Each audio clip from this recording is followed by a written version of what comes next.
Hey Village, it's your girl Tasha Ray, and welcome to episode 2 of season 2 of Womanhood Decoded. So, I am your host Tasha Ray, and it is so good to be here today. As you can see, it is literally just me, and the reason for that is because it is my birthday week, and I decided that I just kind of wanted to connect with each and every one of you and kind of give you a roadmap to how I am going to lay out season 2. So, this is going to be a very laid back episode. I feel like I'm going to do these sort of check ins maybe once every maybe 6 or so weeks. And so, you all give me your feedback and let me know what you like, what you don't like, or what you would like for me to incorporate. And I will do my best to listen because, listen, I would not be here if it wasn't for you, my village. So, let's get into it. So, for today, I want to start with a thought of the day. And so that's going to be one of the segments that I'm going to have moving forward. It's either going to be a thought of the day or a word of the day. So, preparation meets opportunity. That is the thought of the day. And the reason is because oftentimes when you are scrolling on social media, you will see people's timelines. And what I want for you all to understand is those images and those videos that you see, they have been carefully curated to communicate a particular message. And depending on the level of success, I want to convey that there is always a team in place. So I feel that when you are looking at your life and then you are looking at social media, I think it's very important that you don't compare your real life situation to that of someone's life that is being completely curated by a team. So, for example, Beyonce or let's say Rihanna, for example, there is a whole movement behind them so that they are able to show up when it's lights, camera, action, just like I have right here.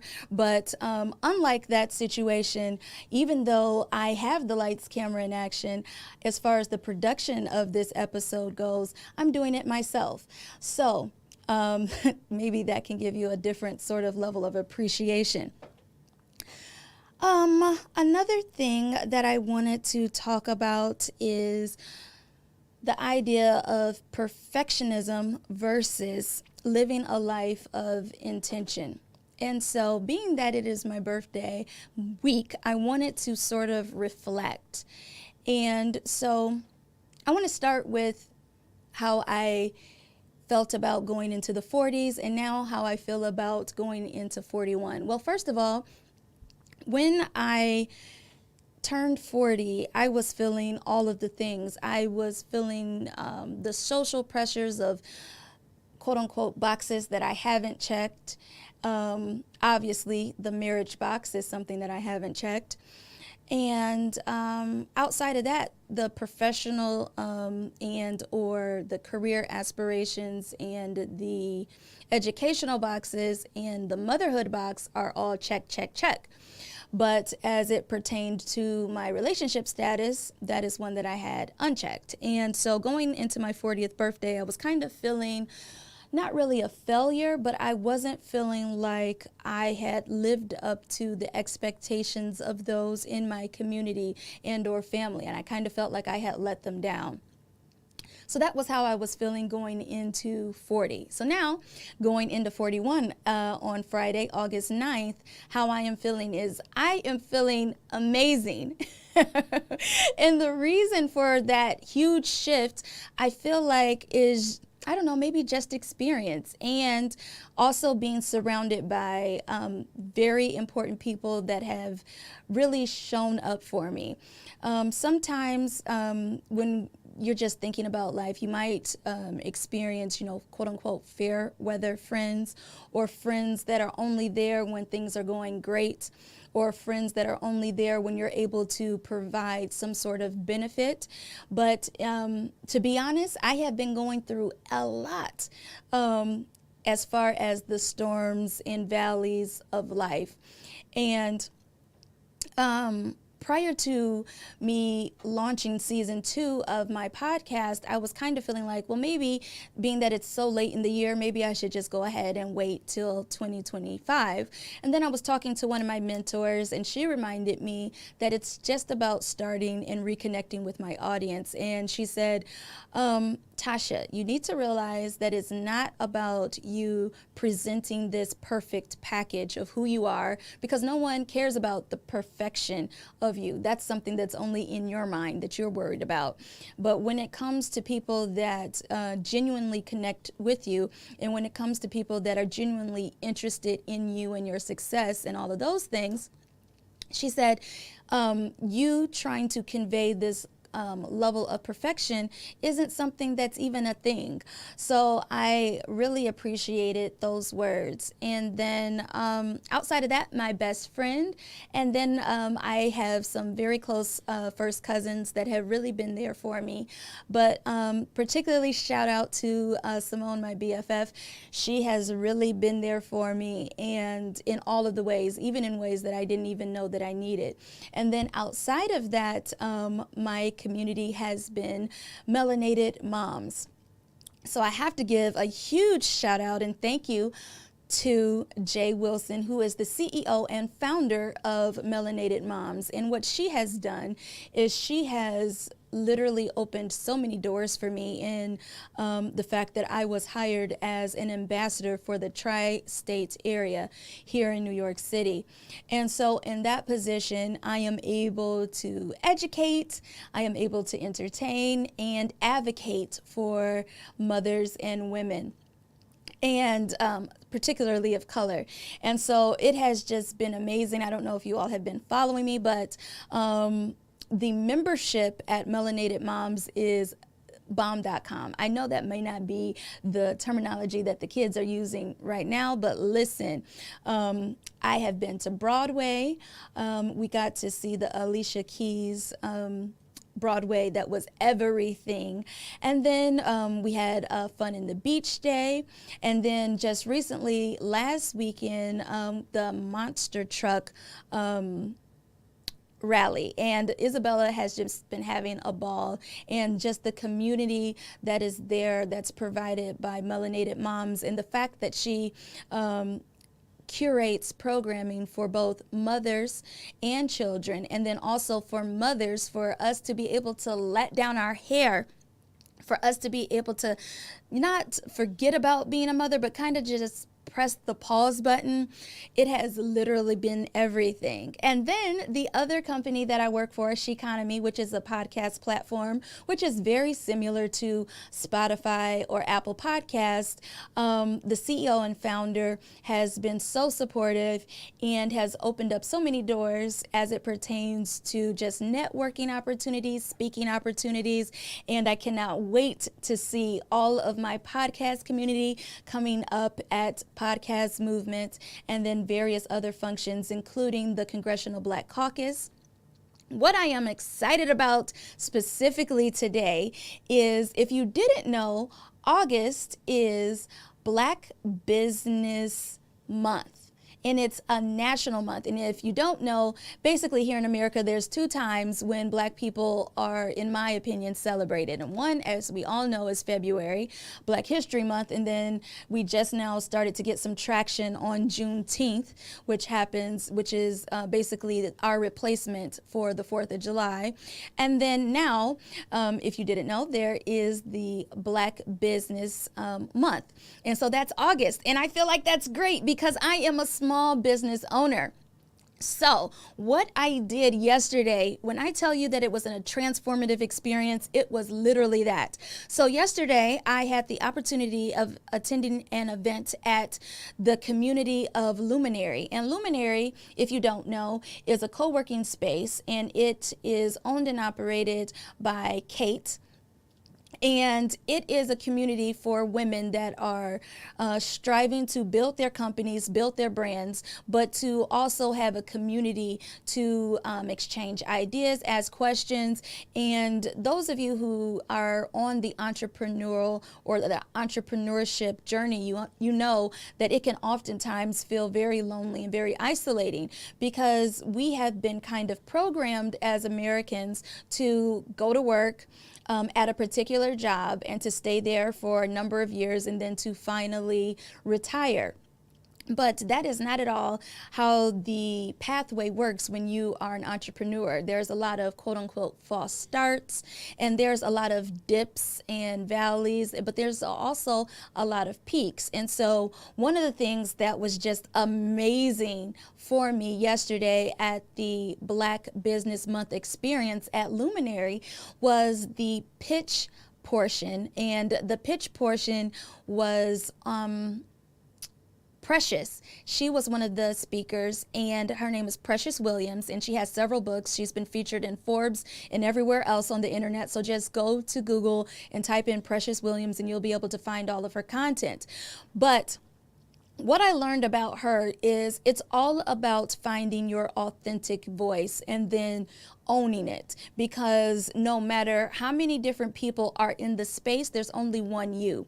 So if you are a podcaster, if you are, let's say, a chef, if you are a dancer, one of the things I remember that Oprah said on one of her specials is, when you are thinking about something, understand that it is an assignment that is specifically placed on you by the universe or higher power or God, whatever you want to think of it as, but it's specifically tasked to you to complete and or to do. And if you don't do it, you're not going to have peace. But you need to understand that if you are being told to make quote unquote toothpaste, or if you are told to make shampoo, when you go into the store, you might look at the market and say, there are so many different shampoos, there are so many toothpaste, but you know, people like to have choices. And even though I have a platform and I strive to connect with each and every one of you, I might not be for everyone, and that's okay, because my village is for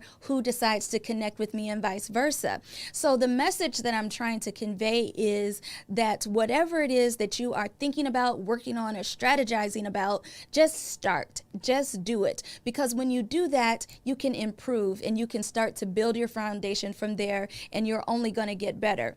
But I want to get back to the pitch competition that I'm going to be let me take a breath real fast. Let me get to the pitch competition that I'm going to be participating in for the very first time for my company, A Village for Us. So I am going to be competing for a certain amount of money through the Fearless Fund Foundation pitch competition that is going to be the very end of August, and it's going to be in Atlanta, Georgia, and I cannot wait to do it. So if you don't mind, I am going to give you a very quick highlight of what my pitch looks like so far. And just as a precursor, I haven't updated the figures and statistics, so I'm going to try to wing it without the statistics. So just keep in mind that there are numbers that I'm going to be speaking to. But without further ado, let me count myself down. All right. Hello, ladies and gentlemen. My name is Tasha Ray, and I am the CEO and founder of A Village for Us. And the mission that we have is something that's very close to my heart. How many people in here have been through a hard time? How many women in here have been through a valley? How many women have gone through something that you just didn't want to let anybody else know that you were going through? So what my company does is we bridge the gap that has happened in your life. So if you are experiencing joblessness, if you are experiencing domestic violence, if you are experiencing or going through a divorce, think of a village for us before you think about going to the government, because what we're not going to do is we're not going to belittle you. We're not going to demean you. We're not going to speak down to you. You're going to fill out a form. And when you do so, within 72 hours, you are going to be connected to services. And when I'm speaking about services, I am talking about financial literacy courses. I am talking about mental health services. I am talking about women's health services. I am talking about childcare. And finally, I am talking about residential assistance placement. So if you happen to have any of those issues, or if you know someone that is a woman between the ages of 21 to 44, then you need to refer them to A Village for Us. And I am just so excited that I have been strategically placed because of what I have experienced in my life and what I have gone through to create this company. And I just cannot wait to move forward. And I'm going to be opening my boutique agency here in New York City. And right now we have clients that are based in New York, specifically in Brooklyn and in Harlem. And I hope to be able to expand to all of the boroughs in New York City, and then expand beyond New York to go to DC first, and then Chicago, and then Michigan, probably the Detroit metro area, because that is where my roots are as far as my childhood is concerned. But thank you so much for your time. And again, my name is Tasha Ray. And if you think about a woman in need, think of first A Village for Us. So that's what I got so far. And so obviously, it's a rough draft, but when I tell you that Precious has given me some tools and strategies that I can easily copy and paste into this, I mean it. And so I was up into the wee hours because I was super excited about, just plugging in my data. And I just feel like this business is something that is not just needed, it's something that I'm super passionate about, because I want women to know that there is a safe landing and there is a safe place for them when they are going through transition. Oh, so that's that. So let's transition a little bit into what I'm doing for my birthday. For my 40th, I really didn't celebrate. I ended up going out to dinner. It was a haphazard situation that was thrown together last minute, and then it was immediately rushed off to go, to be a mom. So this year, from August 18th to September the 1st, I am going to be traveling to various conferences. I've already named them: the Congressional Black Caucus, Podcast Movement, and then the Fearless Fun Foundation competition. And for me, I am just so excited to be able to have the opportunity to get back to what I love to do, which is to research, which is to connect, and which is to empower my village. So thank you so much for being on that journey with me. I think sometimes we feel like we have to check every box all of the time. And one of the things that I am learning specifically going into 41 is this idea that rest is productive. That whole idea has completely shifted the way in which I think about my business and also the way I think about life. And then yesterday, as I was at the Luminary event, the Black Business Month experience, the very next panel that I really got a lot out of was about mental health and entrepreneurship, and how basically instead of triaging once we have become burnt out as entrepreneurs, we should try to incorporate self-care strategies into our everyday life so that we're not taking the foot off the brake or off the gas as it pertains to our momentum or as it pertains to our ambition or our goals. We are looking for, if you are an entrepreneur, you might be looking at what you're looking for Q4 as far as fundraising, for example. And you might be thinking about whether you're going to have an event or what sort of event or whatever have you. And you might also be working your regular 9 to 5 because one thing that they don't tell you about entrepreneurship is that if you don't do it, nobody else will. And so for me, what that has meant, being that I named the two companies that I'm currently working for, in addition to what I am doing as a podcaster for Womanhood Decoded, and then in addition to what I am doing with my business, A Village for Us, that's a lot, in addition to being a single mom. And so I'm burning both ends of the candle. So what I am doing is I am waking up every day between 4:30 and 5 o'clock, and I am working for myself 3 hours.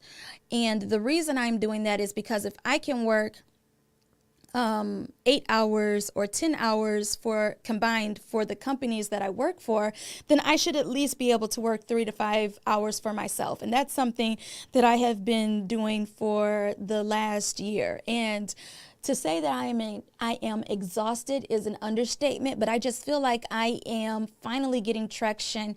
And as you see, I'm here live in Manhattan, New York, which is definitely an accomplishment or a check off my list. But there's just so much that I have also been doing that you all, as my village, have no awareness of. And like I said, I'm doing all of this while going to work, while being a mother, while being a friend, while being all the things.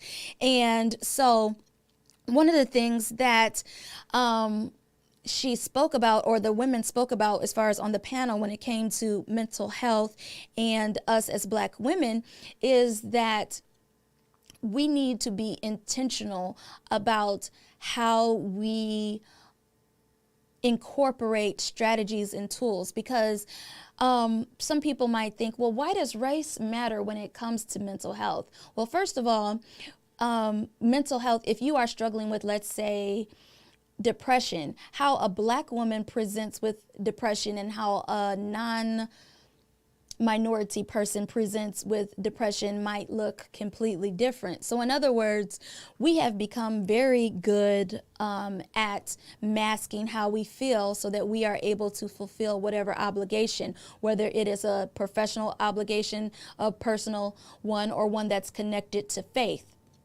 We're able to put on the face, put on the makeup, put on the lashes, do the hair, and show up, even though our lives may be in shambles outside of whatever way in which we are feeling like we have to show up. So someone else, for example, you might be visually able to see that they are struggling, but that isn't usually how it shows up with us as Black women. And so how it was broken down as to how we can, whether it is journaling or doing daily affirmations, doing deep breaths, and taking a walk. All of these things are things that are strategies and tools, but to be honest, those are things that, let's say if you are at a 10 with your anxiety or at a 10 with your depression, those things might bring you down to maybe an 8 or maybe a 6, but it's not going to bring you all the way down to be able to be your full self as far as being able to function. So you're going to have to utilize other strategies. Like for me, I have a therapist that I see, a licensed therapist. To me, it's very important that I say licensed, because not everybody is, I feel, qualified that decides to either dispense information or counseling or decides to have that role. So for me, it was very important that I found a licensed therapist, and then I was able to then, move from there as far as, moving forward in my life and doing some evaluation. So one of the things that I have been working on with my therapist is just being my authentic self. And that might seem like it's something that's not very difficult, but for me, my disposition is to be this cheery, happy me that you see right now. However, outside of this, I might be a lot more quiet or more reserved. And it's not that I'm not wanting to be social, but I have a lot going on in my mind and in my brain, and I have a lot that I feel like I have to accomplish right now, or that I should be accomplishing right now. And so she was just saying that basically when someone asks me, do I want to speak somewhere or do I want to, do a particular task, that before I just immediately say yes, that I should check in with myself and pause. And I have been doing it, with people in my family, and I'm sure they're probably wondering, what am I doing? So immediately when someone asks me, Tasha, can you? I say, you know what? Thank you for considering me, because this is the script that I have in my mind when it comes to people asking me to do things. And I say, thank you for considering me. Let me think about it, and then I will get back to you within 24 to 72 hours. And so giving me that room to breathe, as opposed to me feeling like I have to always say yes in the moment. How many of you all feel like you have to say yes when someone sends you a text or someone calls you or someone emails you? Because our devices, we have them with us all the time, some of us feel as if we have to be constantly connected.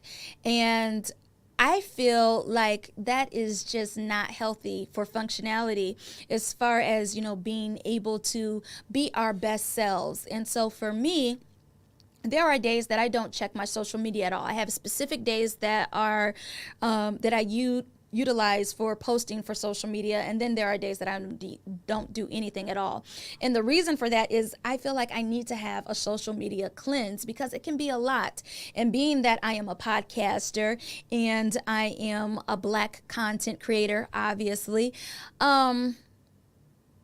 when I post, I'm posting for a reason. I'm not just posting on a whim. That's first of all. So I'm posting because it is something that's going to either hopefully generate more viewers or generate conversation, or to fulfill some sort of quota as it pertains to engagement on whatever platform.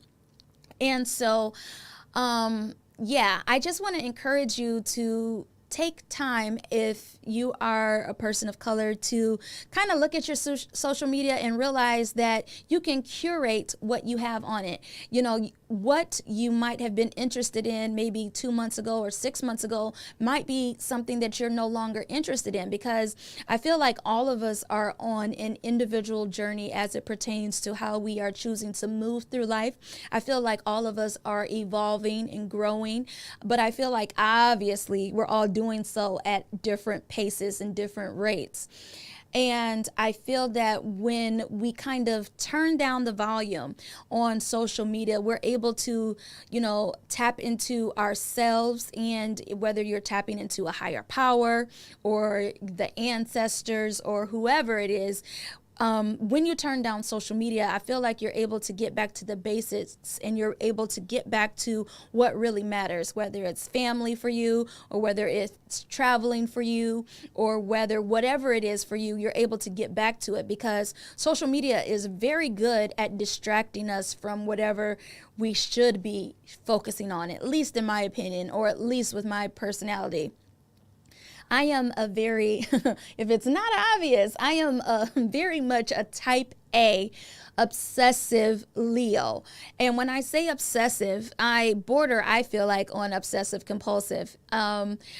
I studied at Howard University for my master's in social work, and I was in love with the DSM because for the first time I had a quote unquote encyclopedia to not just myself, but to everybody in my family and everyone in my circle. So when I would see certain behaviors and traits, I would think about, the DSM and go look at it. And it's kind of like someone that finds WebMD or finds Google for the first time. And so when you get an illness, what is the first thing you do? You type it in, and then you have a symptom and you type it in. So that's kind of how my brain operates when I see behaviors in other people, but also when I see behaviors in myself. Why? Because of self-awareness. And I feel like for me, when I say obsessive, some people have the ability to set a goal and then write it out and think about it and then strategize and then continue to do life. For me, if I set a goal, I have to complete the goal. My mind is constantly running. I'm constantly thinking about how I can tweak it, how I can make it better. And if I am sitting in a room with someone, or if I am at a date or any social gathering, in my mind, after I have met whoever is the who's who of whatever room, I'm ready to go because I've already made the connection, and now I need to now plug that into my overall strategy for how I'm going to get myself from here, from point A to point B. And so that's just how my mind works. And so to make it even simpler, I was homeschooled and from the beginning until the sixth grade. So the sixth grade was the first time that I went to school, and with other students outside of those that were also being homeschooled with us, which is completely different to a classroom situation, even though we went to school for the same amount of hours. As far as how the curriculum was executed and the flexibility in our school day, it was completely different than being at a desk and listening to instruction and then following the system in the school. Anyway, I bring all this up to say that in my mind, when I am trying to accomplish anything, I create a mind map. So those of you who may not be familiar, you start with a central idea. So my central idea prior to being live was getting live for my podcast, because people kept asking, okay, season 1 was great and it got even better when you were halfway through season 1 of your podcast. Why haven't you launched season 2? Well, the reason is because for me, it was important for me to do season 2 and do it live so that you could see me and so you could also see my guests when I have guests. And I felt like I couldn't do anything that wasn't that. And outside of that, I didn't want to be live anywhere that wasn't Manhattan. Why? Because if you can make it here in New York, you can make it anywhere, because it is the most competitive, the most expensive, the most grueling, all of the most adjectives that you can think about. It's here in the city. And if you can overcome, if you can achieve, if you can become anything, if you can make a name for yourself here in New York, then you can do it anywhere. And so that's why for me, I wasn't going to be live anywhere that wasn't Manhattan. And so that took me from 2021 until, as you see, this is 2024. So in the meantime, what I was doing as far as the central idea is I was connecting to people that I had connections with through the Chamber of Commerce, for example, or through the National Association of Black Journalists, or through the National Association of Social Workers. And I can go on because I'm a part of various different organizations. And so I was just tapping into my network, because once you reach a certain level in your career, you understand it's not what you know, it's not where you went to school, but it is who you know, and then who knows you back, or who is going to give you that referral, or who is going to be speaking about you when you are not in the room in a positive way. And so for me, I just couldn't be anywhere but here. And so I am just so thankful for the leadership and the vision of the studio here, DSN, and for giving me the opportunity to utilize their platform so that I can be live, and for, having a flexible payment option so that I was able to be here. And when I say flexible, not in the pricing, but in how I pay. So the price is the price. Understand. But as far as how I get to the price is something that has been broken down into a manageable size so that I can then show up for you each week on Wednesday. So I have said a lot. And before I wrap up this episode, I just want to just let you all know how grateful I am to have the opportunity to have this platform, and I don't take it lightly. And when I am exploring Womanhood Decoded, and I am endeavoring every episode to explore the intersections of womanhood, motherhood, and sexuality, I'm doing that through the lens of dope Black people and the Latina community, and then also allies that choose to come on my platform as well. Because honestly, it literally does take a village. Anyone that is successful, they can point to someone that opened a door, opened a window, or made a way so that they could then have the opportunity for them to show up in the way that they do. And one of the things that I have noticed, being that I have been doing a lot of reading and studying about entrepreneurship, particularly as it pertains to female entrepreneurship, is, to be honest, the game is completely lopsided when it comes to how Black people or how minority people are able to raise funding, or how they are able to just navigate the finances and the small things that no one really tells you about when it comes to having a business or having a company. Outside of the financial structure, there is the legal side of everything. And so all of those pieces cost money.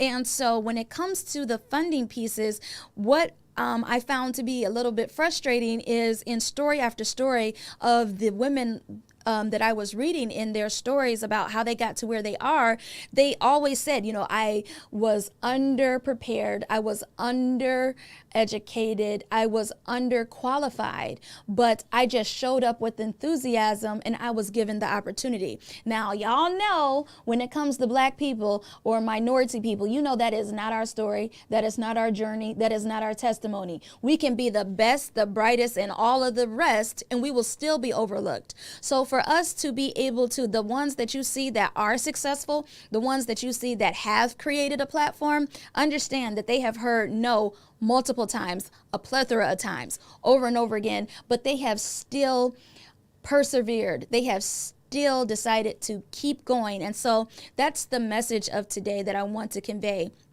is that you should just keep going, that whatever dream it is, that you should dream bigger, because once you have a dream, you can then make a plan to then get to the goal, to then get to the dream. So thank you for your time. Thank you for your attention. And before I sign off, I want to also announce that what you are watching right now is Womanhood Decoded, but coming up very soon, you are going to have the opportunity to watch Womanhood Decoded After Dark.